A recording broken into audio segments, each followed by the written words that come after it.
Hi hello investors. इस video के अंदर हम जो है एक बहुत इंटरेस्टिंग कंपनी डिस्कस करेंगे जो कि आपके सनराइज सेक्टर्स के अंदर काम करती है।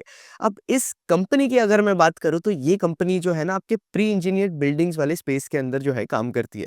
अब प्री इंजीनियर्ड बिल्डिंग स्पेस की अगर मैं बात करूं तो जो भी कंपनीज इस स्पेस के अंदर काम कर रही है वो सारी कंपनीज जो है बहुत अच्छे नंबर्स रिपोर्ट कर रही है। रीजन ये बनकर आता है कि जब हम प्री इंजीनियर्ड बिल्डिंग्स की बात करें तो एक तो इस सेक्टर के अंदर जो है ना हमें बहुत ज्यादा टेलविंड्स देखने मिल रही है। इसके साथ-साथ इस सेक्टर की जो भी ग्रोथ रेट बनकर आती है ना, वो हमारे इकोनॉमी का जो प्राइवेट कैपेक्स है ना, उससे रिलेटेड होती है। इसका क्या मतलब है कि जितना ज़्यादा हमारे इकोनॉमी के अंदर प्राइवेट सेक्टर की तरफ से कैपेक्स होगा, उतना ज़्यादा इस सेक्टर के अंदर जो है ना हमें ग्रोथ रेट्स देखने मिलेगी। इसके साथ-साथ अगर मैं नॉर्मल बिल्डिंग से कंपेयर करूँ तो प्री इंजीनियर्ड बिल्डिंग्स के जो है कंपैरेटिवली बहुत ज़्यादा एडवांटेज भी है, जिसकी वजह से अगेन इस सेक्टर के अंदर जो है टेलविंड्स है। तो इस सेक्टर के अंदर कौन-सी कंपनीज़ आती है, तो यहाँ अगर आप देखोगे तो इंटरआर्क बिल्डिंग प्रोडक्ट्स जैसी कंपनीज़ आती है। तो यहाँ पे इंटरआर्क की अगर हम मैं बात करूँ तो इनका मार्केट कैप भी कुछ 3400 करोड़ के आसपास का है। फिर इंटरआर्क के बाद पेनार इंडस्ट्रीज वाली कंपनी आती है। अब पेनार इंडस्ट्रीज की अगर मैं बात करूँ तो यहाँ पे जो है ना हमें बहुत बड़ा चेंज देखने मिल रहा है कि ये लोग इनकी जो लेगेसी ऑर्डर बुक है ना उससे जो है वहां से ये लोग बाहर जा रहे हैं और ये लोग हाई मार्जिन ऑर्डर पे फोकस कर रहे हैं। प्री इंजीनियर्ड बिल्डिंग वाले सेगमेंट के तरफ जो है ये कंपनी फोकस कर रही है। और जो थर्ड कंपनी इस सेगमेंट के बनकर आती है वो है एम&बी इंजीनियरिंग, जहाँ पे अगेन ग्रोथ रेट स्ट्रांग है। अगेन इस सेक्टर के अंदर जो भी कंपनी है ना वहाँ पे अगर आप टॉप लाइन ग्रोथ देखोगे तो मिनिमम 20-25% की ग्रोथ जो है हमें देखने मिल रही है, एक्सेप्ट पेनार जहाँ हमें 10-15% के आसपास की जो है ग्रोथ रेट देखने मिल रही है। फिर इसके साथ साथ बात करूँ तो अगर मैं एम&बी इंजीनियरिंग की बात करूँ तो इनके जो मार्जिन है ना पूरे सेक्टर के अंदर सबसे ज्यादा हाईएस्ट साइड पे। रीज़न ये बनकर आता है क्योंकि इनके अच्छे खासे रेवेन्यूज़ जो है ना एक्सपोर्ट्स के थ्रू आते हैं। तो ओवरऑल ये सेक्टर की सारी कंपनीज़ है, मेन कंपनीज़, और सारी कंपनीज़ जो है ना अच्छे नंबर्स रिपोर्ट कर रही है। तो आज जो कंपनी को हम डिस्कस कर रहे हैं ना उसका नाम है ईपैक प्रीफैब टेक्नोलॉजीज़। अब ये कंपनी जो है ना अभी रिसेंटली लिस्ट हुई है और इनके अभी-अभी Q2 FY25 के जो है हमें नंबर्स देखने मिले। कंपनी ने जो है बहुत ज़्यादा सॉलिड नंबर्स रिपोर्ट किए और पूरे प्री इंजीनियर्ड सेगमेंट के अंदर अगर आप देखोगे तो आई थिंक इनका रिजल्ट जो है ना बहुत ज़्यादा स्ट्रॉन्ग होने वाला है। क्योंकि यहाँ पे अगर आप देखोगे तो कंपनी ने जो है ना पैट के अंदर 64% की ग्रोथ दिखाई है, जो कि बहुत इंटरेस्टिंग हुआ है। इसके साथ-साथ इक्रा ने जो है इनकी क्रेडिट रेटिंग को जो है अपग्रेड करा है। और यहाँ पे अगर आप देखोगे तो इनका अगर हम प्रीफैब के बिज़नेस की बात करें तो पूरी इंडस्ट्री ग्रो कर रही थी 8% के आसपास। लेकिन जब मैं ईपैक की बात करूँ तो इन्होंने अपना बिज़नेस जो है 46% के आसपास ग्रो किया है, जो कि बहुत ज़्यादा इंटरेस्टिंग बात बन जाती है। अब इसके साथ-साथ इनका मैनेजमेंट ये बता रहा है कि यहाँ से जो ग्रोथ मोमेंटम है ना आगे जाकर वो जो है हमें सस्टेन होता हुआ देखने मिलेगा। अब आपका ईपैक अगर आप देखोगे तो ये प्री इंजीनियर्ड बिल्डिंग वाले सेगमेंट के अंदर काम करते ही है। इसके साथ-साथ ये लोग आपके सैंडविच पैनल्स के अंदर काम करते हैं। अब सैंडविच पैनल्स के अलावा ये लोग और 1-2 सेगमेंट्स के अंदर है जहाँ पे कंपनी जो है काम कर रही है। लेकिन इनका सबसे हाई ग्रोथ सेगमेंट जो है वो प्रीफैब बिल्डिंग इंडस्ट्री बनकर आता है। अब प्रीफैब बिल्डिंग इंडस्ट्री की अगर मैं बात करूँ तो यहाँ पे अगर आप देखोगे तो इसकी डिमांड जो है कॉन्स्टेंटली इंक्रीज़ हो रही है, क्योंकि हाउसिंग इंक्रीज़ हो रहा है इंडिया के अंदर, इंफ्रास्ट्रक्चर के अंदर स्पेंडिंग बढ़ रही है, स्मार्ट सिटीज़ आ रही है, इनोवेशन हो रहा है नया-नया, जैसे कि 3D प्रिंटिंग हो रहा है, ऑटोमेशन हो रहा है। फिर इसके बाद यहाँ पे अगर आप देखोगे तो आपका जो सोलार कैपेसिटी एक्सपेंशन है ना वो बहुत ज़्यादा फास्ट हो रहा है। और सोलार कैपेसिटी जब आप एक्सपैंड करते हो तब अगेन आपको जो है प्री इंजीनियर्ड बिल्डिंग्स को जो है यूज़ किया जाता है। फिर इसके साथ-साथ जब मैं आपकी प्री इंजीनियर्ड बिल्डिंग्स को आपकी आरसीसी से कंपेयर करूँ, तो आरसीसी से अगर मैं प्री इंजीनियर्ड को कंपेयर करूँ तो इनके जो कॉस्ट है, अगर आप देखें लेबर कॉस्ट, किसी भी बिल्डिंग अगर आपको बनानी है तो आपको लेबर लगेगा, टाइम बहुत ज़्यादा लगेगा। तो वो सारी प्रॉब्लम जो है हमें इस वाले कैटेगरी ऑफ बिल्डिंग के अंदर नहीं देखने मिलती। अब प्री इंजीनियर्ड बिल्डिंग अगर किसी ने नहीं देखी है तो बड़े-बड़े स्टील के स्ट्रक्चर्स के थ्रू जो है ये बिल्डिंग्स बनाई जाती है। यहाँ पे जो मेन रॉ मटेरियल यूज़ होता है ना वो जो है स्टील ही होता है। तो एक तो जब आप प्री इंजीनियर्ड बिल्डिंग यूज़ कर रहे हो ना तो आपका कंस्ट्रक्शन का टाइम जो है ना वो भी जो है हमें रिड्यूस होता हुआ देखने मिलेगा। तो अबाउट 50-60% का जो है डिफरेंस पड़ता है। आप एक इमेजिन करो कि आप एक बहुत बड़ी कंपनी हो। अब ये बहुत बड़ी कंपनी को अगर केपेक्स करना है तो वो कंपनी क्या चाहेगी? वो ये चाहेगी कि उसका केपेक्स जो है ना जल्द से जल्द कमर्शियलाइज़ हो जाए, जल्द से जल्द बनकर रेडी हो जाए, ताकि वो केपेक्स को यूटिलाइज़ कर जो है वहाँ से पैसा कमा सके। तो कंपनी क्या चाहेगी कि वो आरसीसी वाला कंस्ट्रक्शन करे या पीईबी वाला कंस्ट्रक्शन करे? ऑब्वियसली वो कंपनी चाहेगी कि वो जो है फास्टर वे पेस पे जो है कंस्ट्रक्शन करे, तो इसलिए पीईबी के अंदर जो है हमें ग्रोथ रेट बहुत ज़्यादा देखने मिल रही है। इसके साथ-साथ ऑल ओवर इंडिया के अंदर अगर आप देखोगे तो जो हमारा पर कैपिटा स्टील कंजम्पशन है ना, जब मैं ऑल ओवर द वर्ल्ड से कंपेयर करूँ तो बहुत ज़्यादा कम है। तो ये भी जो है कॉन्स्टेंटली इंक्रीज़ होते जा रहा है, तो ये बनकर आती है बात। इसके अलावा इस सेक्टर के अंदर हमारी जो सनराइज़ इंडस्ट्री है ना, वहाँ से बहुत ज़्यादा डिमांड देखने मिल रही है। अब मैं आपको एक बात बताता हूँ, अभी अब अगर आप देखोगे तो क्विक कॉमर्स के अंदर जो है हमें बहुत ज़्यादा एक्सपेंशन देखने मिल रहा है। ब्लिंकिट अपने डार्क स्टोर्स एक्सपांड कर रहा है। यहाँ पे अगर आप देखोगे तो ब्लिंकिट ने तो अपना डार्क स्टोर का गाइडेंस भी इंक्रीज़ करा है। फिर स्विगी अपने डार्क स्टोर्स इंक्रीज़ कर रहा है। तो यहाँ पे आप देखोगे तो एक क्विक कॉमर्स के जो डार्क स्टोर्स बनकर आते हैं ना, वहाँ पे भी जो है आपकी प्री इंजीनियर्ड बिल्डिंग्स को जो है अभी यूज़ किया जा रहा है इनके वेयरहाउसेस के लिए। फिर अगेन अगर आप देखोगे तो लॉजिस्टिक्स के केस में और आपके कोल्ड स्टोरेज के केस में जो है प्री इंजीनियर्ड बिल्डिंग्स को यूज़ किया जाता है। तो एक्सपेक्टेड है कि यहाँ पे जो है ना 460 से 500 बिलियन रुपीज़ के आसपास जो है इन्वेस्टमेंट होने वाली है एफवाई 25 से लेके एफवाई 29 तक। अगेन इस सेक्टर के अंदर अगर आप देखोगे तो डेटा सेंटर्स की तरफ से भी जो है स्ट्रॉन्ग ग्रोथ रेट्स देखने मिल रही है, क्योंकि अभी क्या हो रहा है कि डेटा सेंटर्स के लिए जो है ना ये प्री इंजीनियर्ड बिल्डिंग्स को जो है यूज किया जा रहा है कंस्ट्रक्ट करने के लिए। तो यहाँ पे अगर आप देखोगे तो हमारी इंडिया की जो डेटा सेंटर की कैपेसिटी है ना, वो एक्सपेक्टेड है कि 30% सीएजीआर के आसपास ग्रो करेगी। हम जो है 2000 मेगावाट से 2300 मेगावाट के आसपास जो है जा सकते हैं बाय आपका एफआई 27। अभी हमारी जो कैपेसिटी है डेटा सेंटर के अंदर वो 900 से 950 मेगावाट के आसपास की। तो जितना ज़्यादा डेटा सेंटर बनते जाएंगे उतनी ज़्यादा आपकी प्री इंजीनियर्ड बिल्डिंग्स का जो यूज़ है वो इंक्रीज होता जाएगा। अगेन अगर आप देखोगे तो रिन्यूएबल एनर्जी के केस में भी जो है हमारी प्री इंजीनियर्ड बिल्डिंग्स वगैरह जो है यूज़ की जा रही है। आपके सोलर स्ट्रक्चर्स हो गए या फिर आपके बाकी स्ट्रक्चर्स हो गए, वहाँ पे भी यूज़ किया जा रहा है। ओवरऑल एक्सपेक्टेशन ये है कि एफवाई 25 से एफवाई 30 तक अगर आप देखोगे तो ये इंडस्ट्री जो है ना 9.5 टू 10.5% सीएजीआर के आसपास जो है ग्रो करने वाली है। फिर जब हम पेनिट्रेशन देखें पीईबी का, तो आज के डेट पे अगर आप देखोगे तो पेनिट्रेशन थोड़ा लोअर साइड पे, लेकिन इन कमिंग टाइम जब हम एफवाई 30 तक की बात करें तो हमें इसका जो पेनिट्रेशन है ना पीईबी सेक्टर का इंडिया के अंदर, वो जो है कौन हम जो है लाइव सेशन करने वाले हैं हमारा 2nd ऑफ नवंबर को संडे को। तो आई वुड सजेस्ट कि आप जो है वो लाइव सेशन के अंदर ज़रूर आना, ज़रूर, ज़रूर, ज़रूर। जहाँ हम जो है मार्केट के अंदर सारी अपॉर्च्युनिटीज़ जो बनकर आती है ना, वो सारी चीज़ें जो है ना डिस्कस करेंगे। हर एक सेक्टर की अपॉर्च्युनिटीज़, पीईबी हो गया, केबल्स एंड वायर्स हो गया, जीएलपी-1 हो गया, सीडीएमओ हो गया, फिर ये सारी चीज़ें जो है ना हम वर्कशॉप के अंदर डिस्कस करना है। नहीं तो आई वुड सजेस्ट आप ज़रूर उस वर्कशॉप के अंदर आना लाइव सेशन के अंदर। तो यहाँ पे अगर आप सिंपली यूट्यूब पे जाओगे और आप यूट्यूब पे हमारी वीडियो पे क्लिक करोगे, तो यहाँ पे आपको जो है मिल जाएगा। सिंपली यूट्यूब पे जाओ, आयुष मर्दा रिसर्च डेस्क वाले चैनल पे जाओ, मार्केट्स विद आयुष मर्दा पे भी जा सकते हो। यहाँ आप जाओगे तो आप सिंपली हमारे कोई भी वीडियो पे क्लिक कर दो।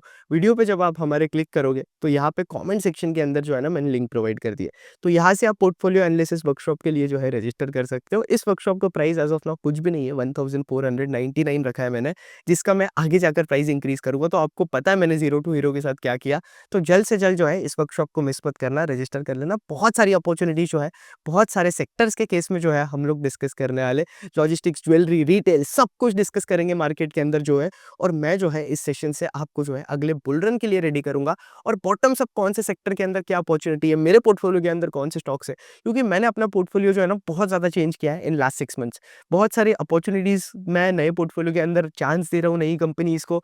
इसके साथ-साथ वॉच लिस्ट भी जो है मैंने बनाकर रखी है, और मेरे पोर्टफोलियो की भी कंपनीज़ और पोर्टफोलियो के बाहर की भी कंपनीज़ जो है हम लोग डिस्कस करेंगे इस वर्कशॉप के अंदर।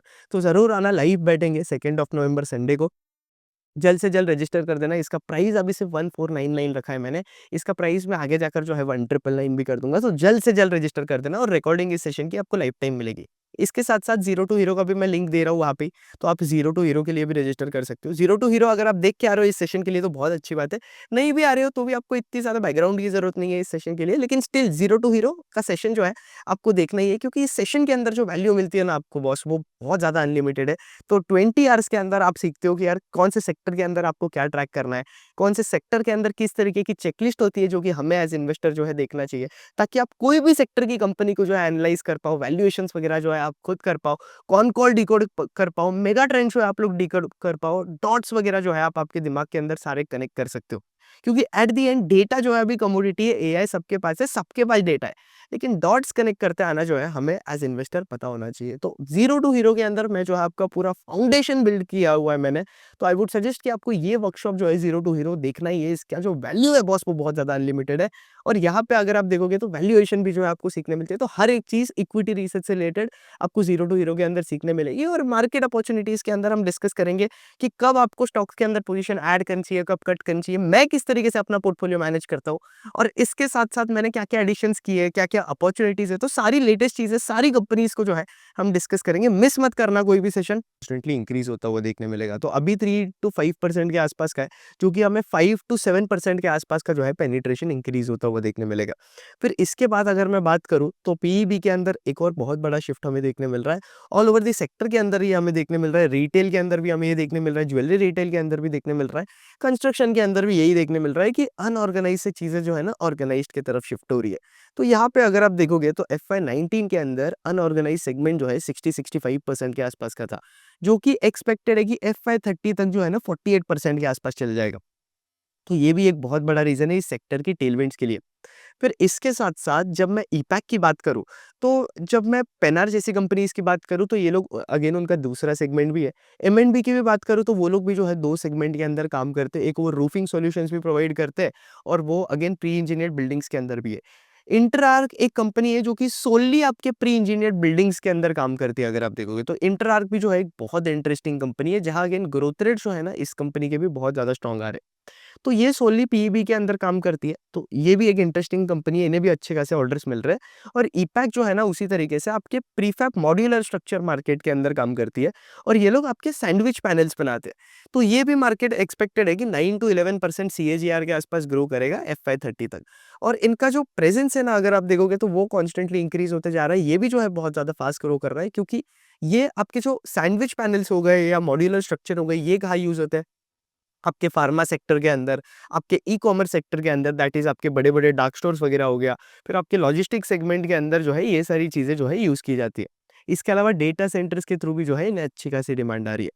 तो यहाँ पे ईपैक के बारे में इंटरेस्टिंग यही है कि इन्होंने इनका पीबी वाला जो सेगमेंट है ना वो बहुत ज़्यादा फास्ट पेस पे ग्रो कर रहा है और यहाँ पे अगर आप देखोगे तो ईपैक कहाँ-कहाँ काम करता है, ये जो है प्री इंजीनियर्ड बिल्डिंग्स है, फिर ये प्री फैब्रिकेटेड स्ट्रक्चर्स के अंदर काम करती है company, light gauge steel frames के अंदर काम करते हैं लोग, सैंडविच इंसुलेटेड पैनल्स के अंदर काम करते हैं। ये अगर आप देखोगे तो इसे बोलते हैं सैंडविच इंसुलेटेड पैनल। और ये लोग अगेन स्टैंडर्ड मॉड्यूलर सॉल्यूशंस के अंदर भी काम करते हैं। यूजुअली अगर आप देखोगे तो कंस्ट्रक्शन साइट छोटे-छोटे जो है वो इन्होंने डब्बे जैसे बनाए होते हैं यूजुअली। तो उन्हें जो है वहाँ पे कई बार उसमें वॉशरूम होता है, कई बार किसी को रहने के हिसाब से बनाया होता है, कई बार सामान रखने के हिसाब से बनाया होता है। तो वो सारे सेगमेंट के अंदर भी जो है ना ईपैक प्रीफैब जो है काम करता है। फिर यहाँ पे अगर आप देखोगे तो ये लोग अगेन ईपीएस सॉल्यूशन वगैरह भी प्रोवाइड करते हैं, जहाँ ईपीएस के अंदर अगर आप देखोगे तो इनका जो है ना 8% के आसपास का जो है मार्केट शेयर बनकर आता है। अब ईपैक प्रीफैब जो है पूरे टर्नकी सॉल्यूशंस प्रोवाइड करता है। इंटरआर्क भी सेम बिज़नेस के अंदर है। तो पहले ये लोग क्या करते हैं, पहले ये लोग जो है ना डिज़ाइनिंग करते हैं, इंजीनियरिंग करते हैं, फिर उसके बाद मैन्युफैक्चरिंग होता है। अब इस सेगमेंट के अंदर अगर आप देखोगे तो आरसीसी के अंदर अगर मैं पीईबी से कंपेयर करूँ, तो पीईबी के अंदर आपको कंपैरेटिवली स्किल्ड लेबर लगता है एज़ कम्पेयर टू आरसीसी वाला कंस्ट्रक्शन। तो यहाँ पे उसके बाद डिज़ाइनिंग टीम होती है, सब कुछ डिज़ाइन करती है, प्लानिंग होता है और फुल फ्लेज्ड प्लानिंग के बाद ही जो है ये लोग मैन्युफैक्चरिंग की तरफ जाते हैं। फिर मैन्युफैक्चरिंग के बाद ये लोग अगेन ट्रांसपोर्टेशन करते हैं। ट्रांसपोर्टेशन के बाद ये लोग इंस्टॉलेशन करते हैं, इरेक्शन करते हैं और फिर इसके बाद टेक्निकल कंसल्टेशन होता है पूरे बिल्डिंग का और उसके बाद जो है ये लोग साइट वगैरह जो है हैंडओवर कर देते हैं। तो ये बनकर आती है कंपनी की बात और ओवरऑल इस तरीके से जो है पीईबी कंपनीज़ काम करती है। एक रिस्क जो कि मैं हाइलाइट करना चाहूँगा कि अगर आप देखोगे तो आपके स्टील के प्राइसेज़ की वॉलेटिलिटी की वजह से जो है इनकी टॉप लाइन फ्लक्चुएट हो सकती है, जो कि ट्रू है। बट कंपनी क्या करती है, ये लोग ऑलरेडी कॉन्ट्रैक्ट्स वगैरह जो है पहले से ही डिसाइड करके रख देते हैं। अच्छे खासे कॉन्ट्रैक्ट जो है वो वेरिएबल कॉस्ट पे होते हैं। अब वेरिएबल कॉस्ट मतलब क्या कि स्टील का प्राइस फ्लक्चुएट होगा तो उस तरीके से इनके मार्जिन्स वगैरह जो है ना वो इंटैक्ट रहते हैं उसके केस में। तो ये बनकर आती है बात। फिर इसके बाद अगर हम और बात करें तो कंपनी अगेन इनके सारे जो सेगमेंट्स है ना वो जो है कंपनी स्केल कर रही है और सारे सेगमेंट्स के अंदर जो है ना हमें ग्रोथ देखने मिल रहा है। एज़ ऑफ नाउ अगर हम इनकी कैपेसिटी की बात करें तो इनकी जो है ना 1,33,000 एमटीपीए के आसपास की जो है कैपेसिटी बनकर आती है पीईबी के अंदर। टोटल सैंडविच पैनल्स की अगर मैं बात करूँ तो यहाँ पे इनकी 13 लाख एसक्यूएम के आसपास की कैपेसिटी बनकर आ रही है। ईपीएस में इनकी 8400 एमटीपीए के आसपास की कैपेसिटी है एंड प्रीफैब के अंदर अगर आप देखोगे तो इनका अभी कुछ है ना 68.8% का यूटिलाइजेशन चल रहा है। तो ओवरऑल अगर आप देखोगे तो इनका यूटिलाइजेशन जो है ना ऑलरेडी कम है। इसका ये मतलब है कि यहाँ से जो है ना हमें कंपनी अपने रेवेन्यूज को जो है फास्ट पेस पे ग्रो करते हुए देखने मिल सकती है। नहीं तो कई बार क्या होता है कि आपका यूटिलाइजेशन बहुत ज़्यादा हाई चल रहा होता है। फिर आपकी कंपनी डिसाइड करती है कि हम केपेक्स करेंगे। तो उस टाइम पे किसी भी कंपनी के अंदर अगर आप देखोगे तो एक नल पीरियड सा बन जाता है कि उस टाइम पे जो है ग्रोथ रेट्स नहीं आएगी। तो ये मुझे दिक्कत लगता है और ये हमें अभी अगर आप एक ट्रांसफार्मर कंपनी है शिल्चाल टेक्नोलॉजीज़, वहाँ पे जो है हमें ये चीज़ देखने मिल रही है। फिर इसके साथ-साथ अगर हम बात करें तो इनके जो है 3 यूनिट्स हैं मेनली और इनके ये लोग अगेन नए यूनिट्स भी लेकर आ रहे हैं। तो घोलित के अंदर जो है ये लोग ग्रीनफ़ील्ड एक्सपेंशन कर रहे हैं। मंबुत्तु के अंदर जो है ये लोग अगेन एक्सपैंड कर रहे हैं। दैट इज़ इनका यूनिट 3 है और यूनिट 4 है। बाकी इनके फर्स्ट 2 यूनिट्स जो है ऑलरेडी ऑपरेशनल ही थे। फिर इसके साथ-साथ अगर हम बात करें तो आप पीईबी कंपनीज़ को देख रहे हो, तो आपको इनकी ऑर्डर बुक पे अच्छे से ध्यान देना पड़ेगा। अब एक ऑर्डर बुक का लॉजिक बता देता हूँ आपको इनके ऑर्डर बुक का। जितनी ज़्यादा ऑर्डर बुक रहेगी, उतनी ज़्यादा कंपनी के पास जो है रेवेन्यू विजिबिलिटी रहेगी। और यहाँ पे अगर आप देखोगे तो पिछले कुछ टाइम से इन सारी कंपनीज़ को जो है ना बहुत ज़्यादा स्ट्रॉन्ग ऑर्डर्स मिल रहे हैं। तो इंटरआर्क को भी अगर आप देखोगे तो पिछले कुछ टाइम से अच्छे खासे ऑर्डर्स मिल रहे हैं। ये लोग कंटिन्यूअसली एक्सचेंज पे जो है लिस्ट कर रहे होते हैं और बाकी कंपनीज़ को भी अच्छे ऑर्डर्स मिल रहे हैं। फिर यहाँ पे अगर आप देखोगे तो ऑर्डर बुक के अंदर आपको एक चीज ध्यान रखनी पड़ेगी कि जितने ज्यादा कॉम्प्लेक्स ऑर्डर्स इन्हें मिलेंगे या जितने ज्यादा बड़े साइज के ऑर्डर इन्हें मिलेंगे उतने ज्यादा हमें इन कंपनीज के मार्जिन जो है ना वो बेटर होते हुए देखने मिलेंगे। तो ये चीज आपको ध्यान रखनी है। तो अगर मैं ऑर्डर बुक की बात करूं तो इनके कुछ अबाउट 6300 ऑर्डर्स पेंडिंग थे 31 मार्च के आसपास। 12,000 के आसपास इनके ऑर्डर्स आए।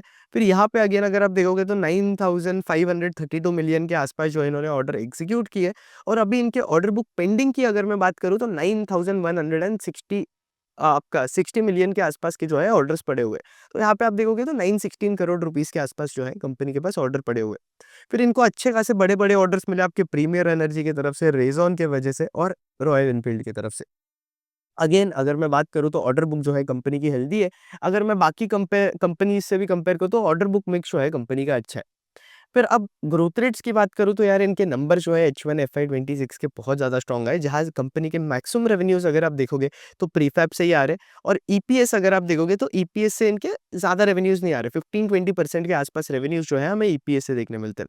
मार्जिन जो है हमें कंपनी के इन कमिंग ईयर जो है बेटर होते हुए देखने मिले पिछले कुछ टाइम से। इसके साथ-साथ ये बाकी पार्ट ऑफ इंडिया के अंदर भी जो है अपना पेनिट्रेशन इंक्रीज़ कर रहे हैं। जैसे कि सदर्न पार्ट ऑफ इंडिया के अंदर इनका पेनिट्रेशन इतना ज़्यादा नहीं था जो कि इन्होंने जो है बहुत ज़्यादा फास्ट पेस पे जो है इंक्रीज़ किया है। अगर H1 FY26 के अंदर अगर आप देखोगे तो इन्होंने अच्छे खासे सेल जो है ना अच्छे खासे order southern part of India के अंदर करे हुए हैं। फिर इसके साथ-साथ अगेन अगर आप देखोगे तो ये लोग बाकी पार्ट ऑफ इंडिया के अंदर भी जो है कंपनी एक्सपैंड कर रही है। तो ये बनकर आती है बात। Overall H1 over 25 over H1 26 अगर आप देखोगे तो कंपनी ने टॉप लाइन ग्रो की है 36% से। Q2 अगर आप YoY लेवल पे देखोगे तो इन्होंने 62% से जो है अपनी टॉप लाइन ग्रो करी है। पैट ग्रोथ की बात करूँ तो पैट ग्रोथ जो है हमें 104% की देखने मिली है जो कि बहुत ज़्यादा स्ट्रॉन्ग नंबर्स आए कंपनी के। और इस रीज़न की वजह से अगर आप देखोगे तो कंपनी को जो है ना कॉन्स्टेंटली अपर सर्किट पे लग रहा है। क्योंकि ये कंपनी जब लिस्ट हुई थी, आप एक चीज़ देखोगे तो आईपीओ के टाइम पे जो है ना इसकी इतनी ज़्यादा बम्पर लिस्टिंग नहीं हुई थी, म्यूटेड लिस्टिंग हुई थी कंपनी की। तो यहाँ पे अगर आप देखोगे तो वहाँ से जो है इस रीज़न की वजह से जो है हमें कंपनी के अंदर री-रेटिंग देखने मिल रही है। क्योंकि जो ग्रोथ ट्रिगर कंपनी ढूँढ रही थी, जिसे मैं बोलता हूँ एक कैटलिस्ट, वो जो है कंपनी को अभी मिल चुका है और मार्केट को भी थोड़ा बहुत जो है कॉन्फिडेंस आने लगा है कंपनी के ऊपर। अभी आज मैं ये वीडियो रिकॉर्ड कर रहा हूँ, आज दोपहर में ही जो है ईपैक प्रीफैब का कॉन कॉल है। आई वुड सजेस्ट कि आप वो वाला कॉन कॉल जो है जाकर पढ़ना। मुझे ऐसा लगता है कि ये लोग जो है 30% के आसपास जो है टॉप लाइन के अंदर आराम से ग्रो कर सकते हैं। और FY26 के अंदर जो है हमें ग्रोथ रेट बहुत ज़्यादा स्ट्रॉन्ग देखने मिलेगी। अब मैं ये कैसे बता रहा हूँ, यहाँ अगर आप देखोगे तो FY25 के अंदर कंपनी ने जो है ना 593 करोड़ का पैट करा था। H1 FY26 के अंदर ही कंपनी जो है 450 करोड़ का पैट कर चुकी है। अब यहाँ पे आपको 455 मिलियन, आई एम सॉरी। तो यहाँ पे आपको एक चीज़ ध्यान रखनी पड़ेगी एज़ इन्वेस्टर की, देखो आपकी पीईपी कंपनी इश्यू है ना H1 हेवी नहीं होती है, H2 हेवी होती है। मतलब Q3, Q4 के अंदर हमें मैक्सिमम एग्जीक्यूशन देखने मिलता है और Q2 जो है इन कंपनीज़ के लिए खराब होता है क्योंकि कंस्ट्रक्शन एक्टिविटी जो है ना Q2 के अंदर कहीं न कहीं हमें रिड्यूस होते हुए देखने मिलती है। तो ये बनकर आती है सेगमेंट की बात। स्टिल Q2 के अंदर अगर आप देखोगे तो कंपनी ने अच्छे नंबर्स रिपोर्ट करे, जो कि अगेन मुझे जो है बहुत ज़्यादा इंटरेस्टिंग लगा। फिर इसके बाद अगर मैं आपकी इस कंपनी को पीयर से कंपेयर करूँ तो देखो इंटरआर की भी कैपेसिटी जो है ना बहुत बड़ी है। सबसे बड़ी कैपेसिटी पेनार की है, फिर उसके बाद इंटरआर की है, फिर उसके बाद एम&बी की हो गई और फिर आपका ईपैक दोनों की साथ में बनकर आती है। तो यहाँ पे अगर आप देखोगे तो इंटरआर्क भी जो है एक बहुत बड़ा कैपेसिटी एक्सपांड कर रहा है, जहाँ से इनकी कैपेसिटी अगर आप देखोगे तो हमें 1,61,000 एमटी के आसपास जो है इनकी कैपेसिटी अबाउट 2 लाख के आसपास एमटी के आसपास जो है जाते हुए देखने मिलेगी, जो कि अगेन बहुत ज़्यादा इंटरेस्टिंग बन जाता है। फिर इसके साथ-साथ इंटरआर्क के अंदर भी जो है हमें अच्छे खासे ऑर्डर्स देखने मिल रहे हैं। ग्रोथ जो है इस कंपनी के अंदर भी हमें देखने मिल रही है। ओवरऑल आई वुड सजेस्ट कि आप इंटरआर्क का भी कॉन्फ्रेंस कॉल पढ़ो क्योंकि इंटरआर्क भी बहुत इंटरेस्टिंग कंपनी है। पेनार की अगर मैं बात करूँ तो पेनार के अंदर जो है Q2 के अंदर हमें प्रॉब्लम देखने मिल रहा था, लेबर इश्यूज़ देखने मिल रहे थे, जो कि हमें आई मीन Q1 के अंदर, जो कि हमें Q2 के अंदर जो है सॉर्ट होते हुए देखने मिलेंगे। तो इस रीज़न से अगर आप Q1 के अंदर देखोगे तो हमें जो है पैड ग्रोथ सिर्फ 20% के आसपास की देखने मिली है और एक्सपेक्टेड है कि Q2 से जो है पेनार के लिए चीज़ें बेटर होने हुए स्टार्ट होते देखने हमें मिल जाएगी। अब इसके बाद एम&बी इंजीनियरिंग की बात करूँ, तो यहाँ पे एक्सपोर्ट्स पे आपको फ़ोकस करना है। कंपनी के अच्छे खासे रेवेन्यूज़ एक्सपोर्ट से आ रहे हैं और यहाँ मैनेजमेंट बता रहा है कि इनका जो एक्सपोर्ट का शेयर है ना, वो इंक्रीज़ होते जाएगा। जब मैं पीईबी कंपनीज़ की बात करूँ, तो ये लोग एक्सपोर्ट वाले डिवीज़न से जो है ना, बहुत अच्छे मार्जिन्स लेकर आ जाते हैं। तो यहाँ अगर आप देखोगे, तो एक्सपोर्ट के अंदर इनके मार्जिन जो है ना, 25% के आसपास भी एबिटा के आसपास ये लोग बना सकते हैं। और यूएस के अंदर जो टैरिफ वाला रिस्क है, आप देखो न्यूज़ अभी ये आ रही है, ऐसी बात चल रही है कि हमें जो है वो टैरिफ वाला सिचुएशन जो है ना सॉर्ट आउट होते हुए देखने मिलेगा और यूएस जो है ना इंडिया के ऊपर जो टैरिफ्स है वो रिड्यूस कर देगा 15-17% के आसपास फ्रॉम 50%।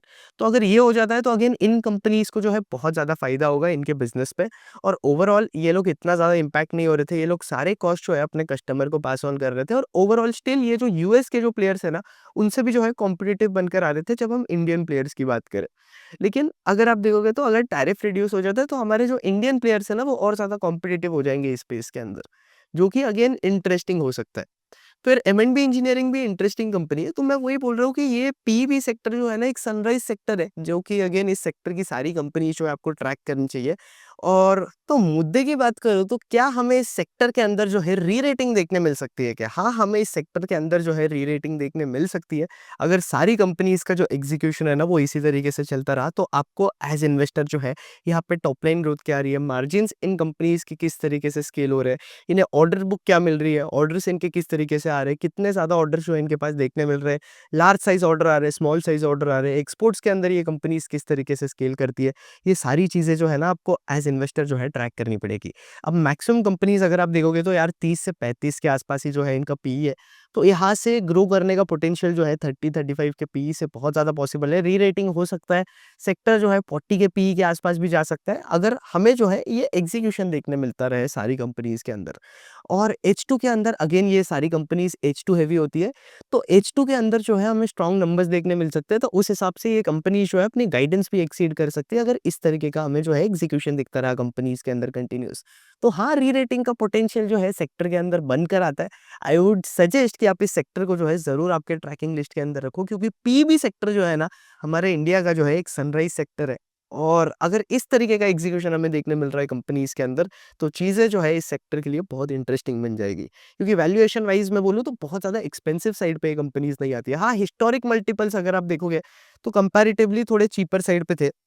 लेकिन वहाँ से अगर आप अभी देखोगे तो मार्केट के अंदर हमें जो ग्रोथ है ना, वो भी इन सारी कंपनीज़ के लिए जो है बेटर होते हुए देखने मिली है। दैट्स इट, होपफुली आप लोगों को जो है वीडियो पसंद आया होगा। वीडियो पसंद आया लाइक करना, कंटेंट पसंद आ रहा है, चैनल पे पहली बार आए हो तो चैनल को ज़रूर सब्सक्राइब कर देना। दैट्स इट, आयुष मर्दा साइनिंग ऑफ। जय हिंद, जय भारत। और एक और चीज़ है, वैल्यूएशन जो है आप इन सारी कंपनीज़ का खुद कर सकते हो। बाकी वर्कशॉप के अंदर जो है मैं बता ही चुका हूँ।